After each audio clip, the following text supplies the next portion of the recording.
Olá, bom dia. Vamos começar o noticiário Tortuga para falar das vantagens do cultivo e reforma de pastagens e aprender mais cuidados que previnem doenças respiratórias dos cavalos. Depois da vinheta.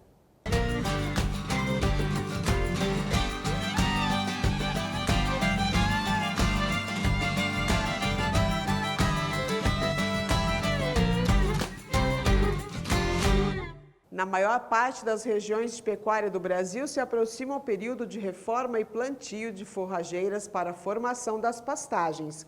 Quem cuida das propriedades rurais já tem que começar o planejamento dessa importante ação para definir a melhor forma de investir recursos. O Rodrigo Amorim Barbosa, especialista em manejo da Embrapa Gado de Corte, tem várias dicas sobre o tema. Ele foi entrevistado pelo repórter Cairo Rodrigues.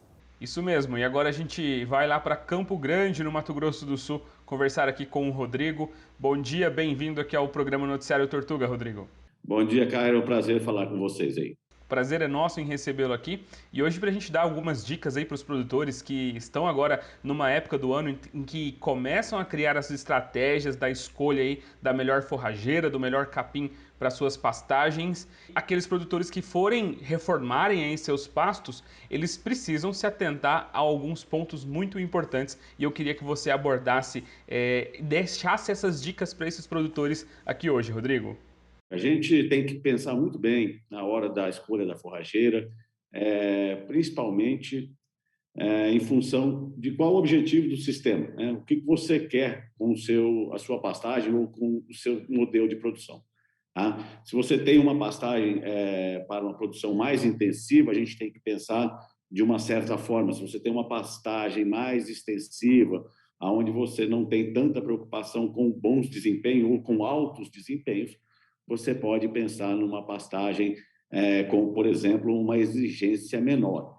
Então, vai depender muito do que o produtor tem em mente com relação ao uso e objetivos de sistema de produção. E os produtores eles precisam também colocar aí na sua conta se a produção dele é de gado leiteiro, de gado de corte, a quantidade de animais que ele trabalha, tudo isso são fatores relevantes aí, e também a região que esse produtor está localizado. Sim, extremamente importante todos esses pontos abordados por você, Caio, pelo seguinte, porque existe um planejamento, lógico, que você está dentro de uma propriedade, você tem a sua área, vamos dizer, de exploração, né?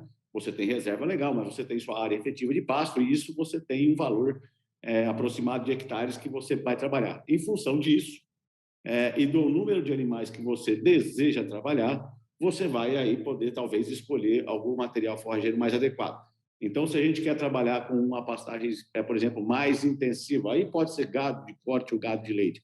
Se a gente tem uma ideia de trabalhar com lotações mais altas, é natural que você escolha um material forrageiro de mais produção, naturalmente, de exigência e fertilidade mais alta, né? Então, a gente tem que ponderar isso.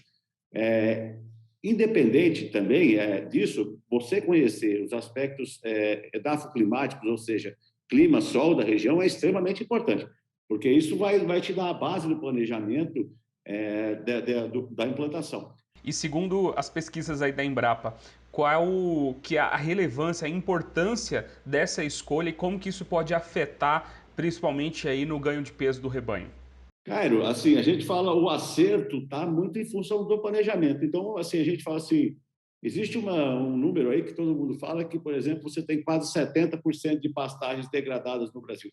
O acerto é uma pastagem degradada, muito provavelmente começou na escolha da forrageira, né? O erro já começou lá, buscar um material que não está adequado, que você tem, por exemplo, um histórico de doenças ou de pragas e que esse material é suscetível, colocar um material exigente em fertilidade em áreas pobres. Então, se a gente tem essa estimativa aí, sendo generoso, de 70% de problemas de degradação de pasto, muito provavelmente esses 70% já começaram errado, inclusive na escolha. Tá? Talvez alguns, depois mesmo fazendo uma boa escolha, mas também não manejando corretamente, tenha problemas no futuro, né? Mas a gente tem que ter ideia de que, desde o estabelecimento da pastagem até o seu uso ao longo da vida produtiva, exige um planejamento e exige um manejo correto para que você não tenha problema no futuro. A gente costuma dizer que pasto é uma cultura perene. Então, não há necessidade de falar, eu consegui que meu pasto durasse 4 anos, eu me dou por satisfeito e vou deixar ele degradar e fazer tudo de novo. Não há necessidade. Se você cuidar, pasto é longevo, aí você não tem problema pro resto da vida. E nem sempre o que deu certo para o meu vizinho vai dar certo para mim, né? O Brasil tem uma extensão territorial gigantesca, muitas culturas diversas, muitos solos diferentes um do outro, e isso também pode influenciar bastante. Não é porque deu certo para um outro produtor que eu vou colocar a mesma estratégia dentro da minha propriedade, que talvez isso pode não dar certo, né? O Brasil tem 850 milhões de hectares, né? De pastagem tem 170 milhões. De pastagens cultivadas, que é o que a gente traz, as famosas pastagens exóticas, né? Braquiária, pânico, a grande maioria, né? Andropófago, 120 milhões são ocupados por elas, né? Então, você imagina o tamanho do Brasil, né? Para você ter 120 milhões de hectares espalhados pelo Brasil todo. Então, você tem pasto do Oiapoque ao Chuí, de leste a oeste, com uma gama de 5, 6 biomas, né? Honestamente, não dá para confiar no seu vizinho. Você não conhece seu vizinho, você não sabe qual é o nível gerencial dele. O negócio é focar no seu, conhecer bem a sua área, tá certo? Porque a gente tem muitas manchas dentro da própria fazenda, você tem manchas diferentes de solo, você pode ter uma área, por exemplo, que tem um alagamento ali, ou por uma declividade, tudo. Então, você tem que pensar, olhar isso estrategicamente da fazenda e programar a escolha correta do material forrageiro. Parabéns aí por todo o trabalho que vocês sempre desenvolvem aí dentro da Embrapa e a gente está sempre aqui mostrando esse trabalho de vocês. É um prazer sempre. Obrigado. Muito obrigado pelo convite, estamos sempre à disposição.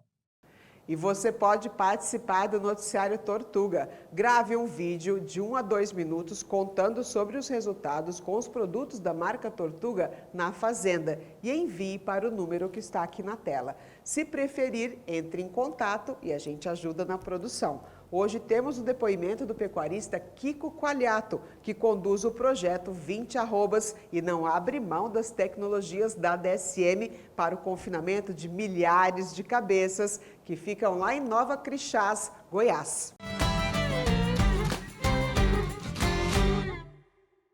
A Kiko's Ranch recomenda a Tortuga. Eu uso Tortuga há mais de 20 anos, com resultados fantásticos, com ganhos diários de alta produtividade, com baixo consumo, alguns produtos específicos que foram desenvolvidos para a Kiko Ranch pela Tortuga, pela DSM agora na atualidade. Eu estou muito satisfeito, tem muitos benefícios os resultados dos produtos Tortuga e eu recomendo a todos os pecuaristas que eu uso, gosto e tenho resultados assim incomparáveis com os outros produtos. Bem, uma assistência técnica fantástica, né? O pessoal totalmente capacitado, que te dá o suporte quase que quinzenalmente, né? Colhendo os resultados, vendo os números. Então, uma empresa séria e o Kiko's Ranch recomenda o uso da DSM Tortuga. O frio e o tempo seco podem deixar a gente resfriado, gerar quadros alérgicos e os sintomas às vezes evoluem para um quadro ainda mais sério. O mesmo pode acontecer com os animais. Os equinos, por exemplo, principalmente os cavalos atletas e de serviço intenso nas fazendas, podem ser afetados. O médico veterinário Thales Vecchiato, gerente de produtos de grandes animais da Sintec do Brasil, tem dicas e recomendações para o produtor ou competidor poder tratar e preservar as condições de saúde da tropa. Isso mesmo, vamos conversar aqui agora com o Thales Vecchiato. Thales, bem-vindo ao programa Noticiário Tortuga. Olá, Cairo. Bom dia a todos, é um prazer estar aqui com vocês. Obrigado pela sua participação e vamos falar um pouquinho hoje justamente desse frio aí que atinge várias regiões do país e como que os produtores precisam ficar atentos. E já entrando aqui na minha primeira pergunta que eu tenho para você por que o frio ele pode atrapalhar o desempenho dos equinos hoje no campo? Como que isso interfere principalmente aí com doenças respiratórias? Essa mudança esse choque térmico realmente faz com que tenha um desempenho desses animais reduzido, porque existe uma queda de imunidade. E a hora que cai essa queda de imunidade, o equino, principalmente, ele sente e ele manifesta um quadro respiratório assim como os humanos. Começa com uma gripe, né, que é popularmente conhecida, né, as pneumonias dos cavalos como gripe, né, equina. E aí começa com uma gripe com um catarro seroso, né, um aspecto de clara de ovo. E esse animal tem uma evolução desse catarro para ficando mais espesso e até ele purulento. E durante esse processo de transição, né, desse quadro respiratório, o animal apresenta tosse, queda de performance e principalmente ele deixa de comer. Então são alguns sinais que o nosso amigo produtor tem que ficar atento, porque colocou uma ração numa manhã que passou por uma noite gelada e esse animal parou, é importante estar observando durante o dia, observando por mais dias, se ele vai apresentar tosse, se ele vai apresentar cansaço ao exercício, o animal vai ter uma queda de desempenho, ele apresenta um quadro de dificuldade respiratória. Isso é o primeiro sinal, né, que fala, opa, tem um problema respiratório do meu cavalo. Cavalos de esporte, eles precisam de uma atenção aí dobrada do produtor? Precisa sim, porque um cavalo de esporte, muitas vezes, ele está envolvido em provas. Quando a gente tem esse animal um problema respiratório, ele tem uma queda do seu desempenho. Então, o cuidado tem que ser redobrado. E apesar de colocar esses animais em baia, tomando esse cuidado com a proteção do frio extremo, é importante saber, tem algum gás dentro dessa baia?